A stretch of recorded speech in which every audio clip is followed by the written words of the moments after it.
오늘 웨스트민스터 대요리 문답 140문입니다. 질문은요. 제8계명 무엇인가? 라고 하는 게 질문이고요. 답변은 제8계명 도둑질하지 말라입니다. 오늘부터는 이 8계명에 대한 말씀 함께 나누겠습니다. 도둑질이다 라고 하는 말 뒤에는 소유를 허락하셨다라고 하는 의미가 있습니다. 예를 들어 가정에서 공동으로 소유하고 쓰는 물건이 있습니다. 부모가 주신 방, 주방 기구들, 거실의 TV 등은 형제들이 다 같이 쓰는 거죠. 거기에는 훔친다라고 하는 개념이 들어갈 자리가 없지요. 근데 각자의 옷, 학용품 이런 것은 정해줍니다. 각자의 성별과 신체와 나이에 맞춰서 적절하게 배분하는 거죠. 부모는 같은 마음으로 형제를 사랑하지만 다른 모양으로 분배해야 하는 것입니다. 그것을 침해하는 것이 도둑이죠. 예를 들어서 언니의 옷을 입고 학교에 가거나 하는 그런 것이죠. 그러면 너 왜 내 옷 입었니? 라고 하면서 도둑이라고 싸우게 되는 것이죠. 이렇듯 부모가 정한 질서를 무너뜨리는 것이 도둑질입니다. 이와 같습니다. 하나님은 우리 각자에게 맞는 분깃의 복을 주셨습니다. 삶을 주셨습니다. 근데 남의 떡이 커 보여서 그것을 빼앗고 침해하는 것이 도둑이지요. 그러니까 도둑질은 망하는 지름길입니다.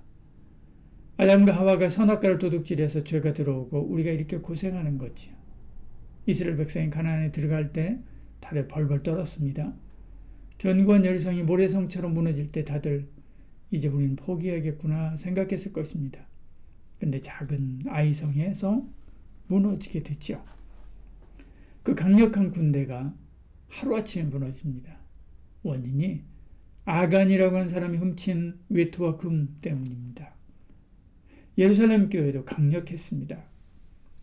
기도하면 죽은 자가 살아나고 한 번에 3,000명, 5,000명이 예수님을 믿었습니다. 제사장이 단체로 줄지어서 개종했습니다. 그런데 아나니아와 삽비라의 도둑질로 예루살렘의 영광이 먹칠당하게 되지요. 홍정길 목사님은 도둑이라고 하는 단어의 뜻이요. 무엇인가를 살짝 발로 밀어넣는 것이다. 그렇게 설명했습니다. 남의 것을 발로 살짝 밀어놓아 빼가는 것, 이게 바로 도둑입니다. 이 남의 것, 이것을 무서워해야 됩니다. 이 남의 것이 무엇인가?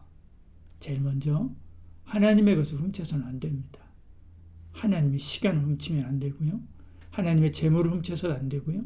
하나님의 영광을 훔치면 안 됩니다. 시간이 돈이지요. 그러니까 하나님의 시간을 훔치는 것도 도둑입니다. 하나님의 시간을 훔치는 것은 안식일, 주일을 거룩하게 드리지 않고 내 마음대로 쓰는 거죠. 하나님의 재물을 훔치는 것은 11조를 훔치는 것입니다. 말라기서는 확실하게 11조와 헌물을 훔치는 것이 죄라고 말씀합니다. 하나님의 영광을 훔치는 것은 더 무서운 일이지요. 헤롯이 하나님의 영광을 훔치면서 자기가 하나님인 양 폼 잡다가 벌레에 먹혀서 그 내장이 썩어 3일 만에 죽지요. 다음으로 우리가 훔쳐서 안 되는 것이 이웃의 것이죠. 사람들은 수고 없이 얻은 것을 행운이라고 생각합니다. 대박이라고 생각하지요. 그러나 그런 마음도 먹지 말아야 됩니다. 복권도 사지 말아야 됩니다. 물론 가난한 이들을 위한 주택사업을 돕는다는 마음으로 산다면 문제가 없지만 일확천금을 구하는 마음으로 산다면 같은 것이지요. 이웃의 시간을 훔치면 안 됩니다. 약속 시간 늦는 것, 다른 사람의 기회를 빼앗아가는 것, 다 시간 도둑이지요. 물론 이웃의 재물을 훔쳐도 안 됩니다. 직접 훔치는 것은 물론이고요. 장사하면서 물건을 속여 파는 것도 다 이 도둑질이지요. 뇌물을 받는 것도 도둑질입니다. 이웃의 감정을 훔쳐도 안 됩니다. 다른 사람의 자존감을 짓뭉개면서 내 자존감을 높이는 것도 감정 도둑이지요. 이웃의 사람을 훔쳐도 안 됩니다. 거짓 소문을 퍼뜨려서 이간질하거나 명성을 흐리게 해서 주변 사람이 떠나게 해서는 안 되는 거죠. 오늘 어떻게 하든 변호하고 위해주고 세워주는 사람이 되어야 됩니다. 마지막으로 정말로 훔쳐서는 안 되는 것이 자기 것입니다. 내가 내 것을 훔쳐요? 그건 말도 안 되잖아요. 생각할 수 있지만 내가 내 일을 망칠 때가 있듯이 내가 내 것을 훔칠 때가 있습니다. 보십시오. 전도서 6장 2절 이렇게 말씀합니다.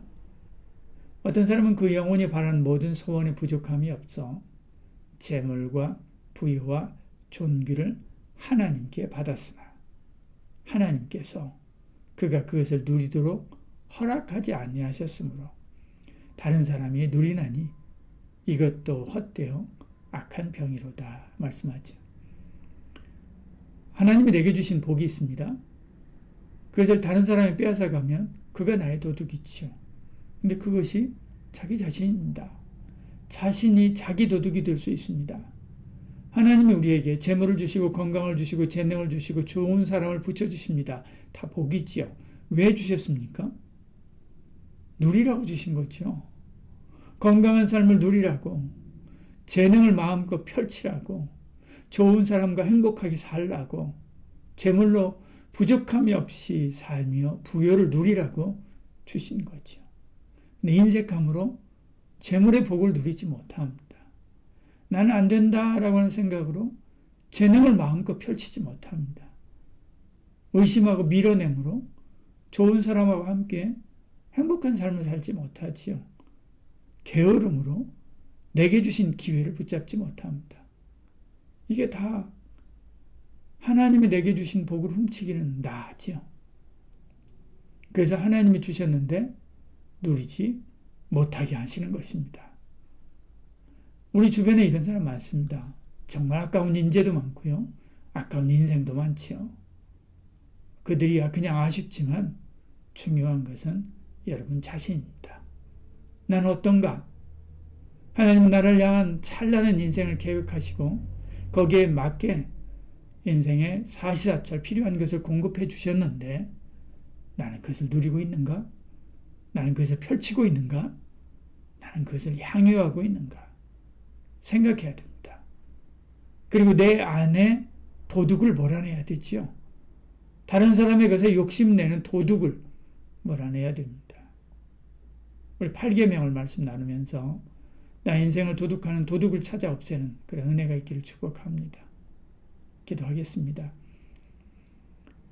주님, 내 안에 있는 도둑을 잡게 하소서. 그리고 하나님께서 내게 주신 복과 은혜를 마음껏 누리게 하여 주시옵소서. 또 나누게 하여 주시옵소서. 예수님 이름으로 기도드리옵나이다. 아멘.